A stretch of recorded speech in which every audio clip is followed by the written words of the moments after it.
Oi, gente, eu sou a Arielle Menegas, da terceira série F da Escola Itael de Matos, e eu fui convidada num projeto juntamente com a sala de leitura para estar lendo hoje para vocês um dos contos de Machado de Assis.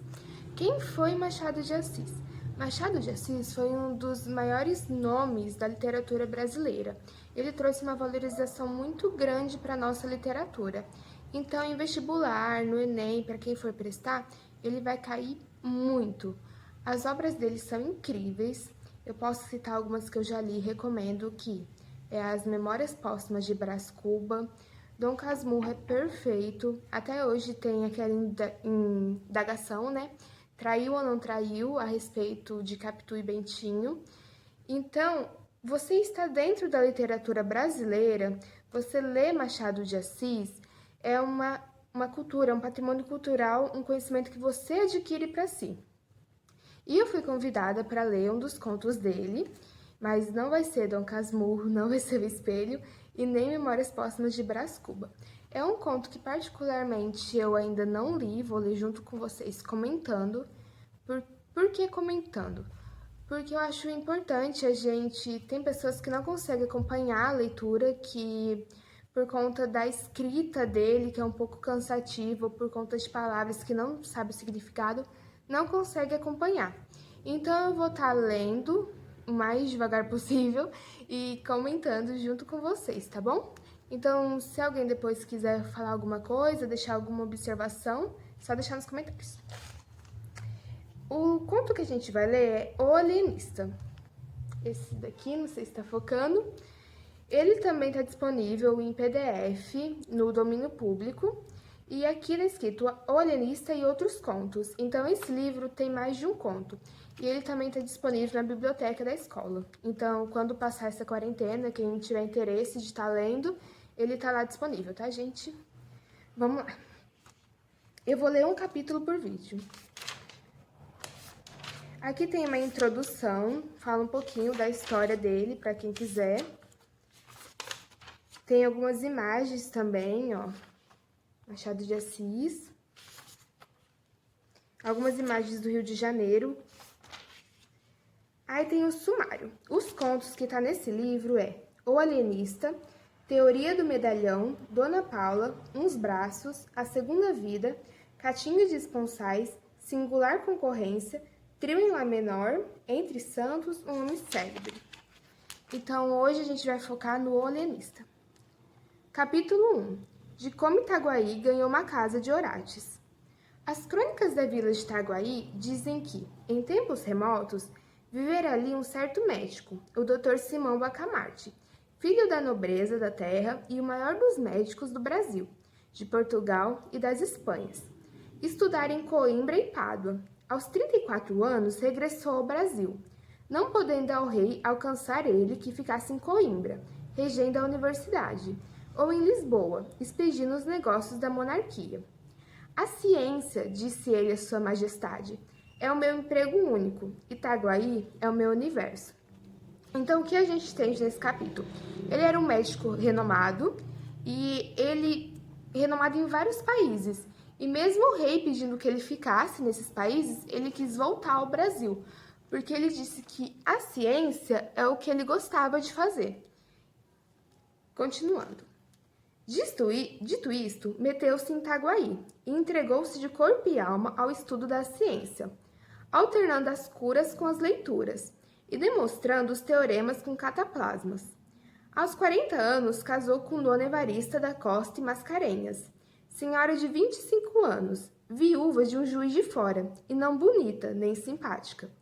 Um dos tios dele, caçador de pacas perante o Eterno, e não menos franco, admirou-se de semelhante escolha e disse-lhe. Simão Bacamarte explicou-lhe que Dona Evarista reunia condições fisiológicas e anatômicas de primeira ordem. Digeria com facilidade, dormia regularmente, tinha bom pulso e excelente vista. Estava assim apta para dar-lhe filhos robustos, sãos e inteligentes. Se além dessas prendas, únicas dignas da preocupação de um sábio, Dona Evarista era mal composta de feições, longe de lastimá-lo, agradeceu a Deus. porquanto não corria risco de preterir os interesses da ciência na contemplação exclusiva, miúda e vulgar da consorte. Então, no caso, ele era atraído por Dona Evarista não por ela ser bonita e nem simpática, mas ele queria ter filhos, e ela reunia boas condições para isso. Dona Evarista mentiu às esperanças do Dr. Bacamarte. Não lhe deu filhos robustos nem mofinos. A índole natural da ciência é a longanimidade. O nosso médico esperou 3 anos, depois 4, depois 5. Ao cabo desse tempo, fez um estudo profundo da matéria. Releu todos os escritores árabes e outros, que trouxera para Itaguaí. Enviou consultas às universidades italianas e alemãs, e acabou por aconselhar à mulher um regime alimentício especial. A ilustre dama, nutrida exclusivamente com a bela carne de porco de Itaguaí, não atendeu às admoestações do esposo e à sua resistência, explicável, mas inqualificável. Devemos à total extinção da dinastia dos Bacamartes. Ele não queria que a linhagem dele acabasse, ele queria ter filhos, mas ela não lhe dava filhos. Então ele começou a procurar outros meios para que ela conseguisse dar o que ele queria, que seriam os filhos, e continuar a família. Mas a ciência tem o infalável dom de curar todas as mágoas. O nosso médico mergulhou inteiramente no estudo e na prática da medicina. Foi então que um dos recantos desta lhe chamou especialmente a atenção, o recanto psíquico, o exame da patologia cerebral. Não havia na colônia, e ainda no reino, uma só autoridade em semelhante matéria, mais explorada, ou quase inexplorada. Simão Bacamarte compreendeu que a ciência lusitana, e particularmente a brasileira, podia cobrir-se de louros imarcessíveis, expressão usada por ele mesmo, mas em um arrobo de intimidade doméstica. Exteriormente era modesto, segundo convém aos sabedores. A saúde da alma, bradou ele, é a ocupação mais digna do médico. Do verdadeiro médico, emendou Crispim Soares, boticário da vida, e um dos seus amigos e comensais. Então, ele não estava conseguindo ter filhos, aí ele foi se distrair com outra coisa. E ele se afundou na ciência como médico, né? E ele começou a pesquisar, e o que atraiu ele foi o estudo do cérebro. A vereança de Itaguaí, entre outros pecados de que é arguida pelos cronistas, tinha o de não fazer caso dos dementes. Assim é que cada louco furioso era trancado em uma alcova, na própria casa, e não curado, mas descurado, até que a morte o vinha defraudar do benefício da vida. Os mansos andavam à solta pela rua. Simão Bacamarte entendeu desde logo reformar tão ruim costume. Pediu licença à Câmara para agasalhar e tratar no edifício que ia construir todos os loucos de Itaguaí e das demais vilas e cidades, mediante o estipêndio que a Câmara lhe daria quando a família do enfermo não pudesse fazer. A proposta excitou a curiosidade de toda a vila e encontrou grande resistência. Tão certo é que dificilmente desarraigam hábitos absurdos, ou ainda maus. A ideia de manter os loucos na mesma casa, vivendo em comum, parecia em si mesmo sintoma de demência, e não faltou quem insinuasse a própria mulher do médico. Então, o que aconteceu? Ele teve a ideia de juntar todos os loucos de Itaguaí, que naquela época eles não tinham hospital. Então, quem nascia com alguma deficiência mental, com alguma coisa que eles considerassem louca, eles eram trancados na própria casa e não tinha remédios que curassem e nem nada do tipo. Então, era feito um descaso. E ele, o doutor, ele queria compreender, ele queria curar e queria juntar todos eles numa mesma casa. Mas por ser um hábito que já era praticado de não ligar para essas pessoas, todo mundo achou que ele também estava ficando louco. Olhe, dona Evarista, disse-lhe o padre Lopes, vigário do lugar. Veja se seu marido dá um passeio ao Rio de Janeiro. Isso de estudar sempre, sempre não é bom. Vira o juízo. Dona Evarista ficou aterrada. Foi ter com o marido. Disse-lhe que estava com desejos, um principalmente, o de vir ao Rio de Janeiro e comer tudo o que lhe parecesse adequado a certo fim. Mas aquele grande homem, com rara sagacidade que o distinguia, penetrou a intenção da esposa e redarguiu-lhe sorrindo que não tivesse medo. Dali foi à Câmara, onde os vereadores debatiam a proposta, e defendeu com tanta eloquência que a maioria resolveu autorizá-lo ao que pedira, voltando ao mesmo tempo o imposto destinado a subsidiar o tratamento, alojamento e mantimento dos doidos pobres. A matéria do imposto não foi fácil achá-la, tudo estava tributado em Itaguaí. Depois de longos estudos, assentou-se em permitir o uso de 2 penachos nos cavalos dos enterros. Quem quisesse emplumar os cavalos de um coche mortuário pagaria 2 tostões à Câmara, repetindo-se tantas vezes essa quantia quantas fossem as horas decorridas entre a do falecimento e a da última bênção na sepultura.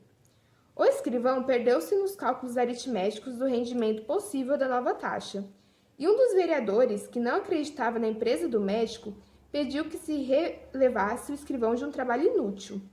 Os cálculos não são precisos, disse ele, porque o Dr. Bacamarte não arranja nada. Quem é que viu agora meter todos os doidos dentro da mesma casa? Então ele conseguiu autorização para fazer isso, mas ninguém acreditava nele. Diziam que seria um plano arruinável. Enganava-se o digno magistrado. O médico arranjou tudo. Uma vez empossado da licença, começou logo a construir a casa. Era na Rua Nova, a mais bela rua de Itaguaí naquele tempo. Tinha 50 janelas por lado, um pátio no centro, e numerosos cubículos para os hóspedes. Como fosse grande arabista, achou no Corão que Maomé declara veneráveis os doidos, pela consideração de que Alá lhes tira o juízo para que não pequem. A ideia pareceu-lhe bonita e profunda, e ele a fez gravar no frontíspice da casa. Mas, como tinha medo ao vigário e por tabela ao bispo, atribuiu o pensamento a Benedito VIII, merecendo com essa fraude, aliás pia, que o padre Lopes lhe contasse, ao almoço, a vida daquele pontífice eminente. Então, ele construiu o hospital e ele achou uma frase muito bonita no Alcorão, que é de outra religião, que não é católico. E naquela época, as pessoas valorizavam muito o catolicismo. Então, ele teve que mentir usando essa frase do Alcorão, dizendo que seria uma frase de Benedito VIII, que em respeito do catolicismo, para também não deixarem ele, não impedirem ele fazer o que ele estava fazendo, que seria construir o hospital para os loucos. A Casa Verde foi o nome dado ao asilo, por alusão à cor das janelas, que pela primeira vez apareciam verdes em Itaguaí.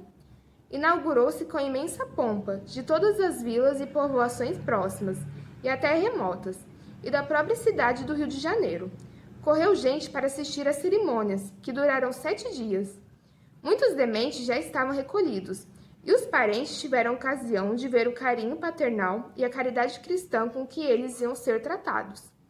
Dona Evarista, contentíssima com a glória do marido, vestira-se luxuosamente, cobriu-se de joias, flores e sedas.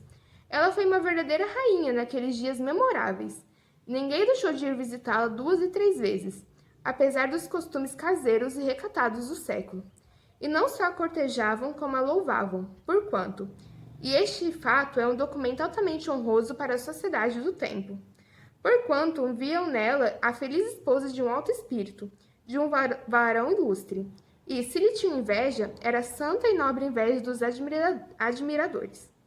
Ao cabo de 7 dias, expiraram as festas públicas, e Itaguaí tinha finalmente uma casa de Oraches. Então, nesse capítulo, a gente viu o médico interessado em construir esse hospital, o Dr. Bacamarte, e no fim ele conseguiu e foi honrado pela vila. Aí o capítulo 2 a gente vai ler em mais um vídeo que eu vou fazer, e vocês comentem aí se tem alguma dúvida do vocabulário, se tem alguma indicação e se já leram esse livro, tá bom, gente?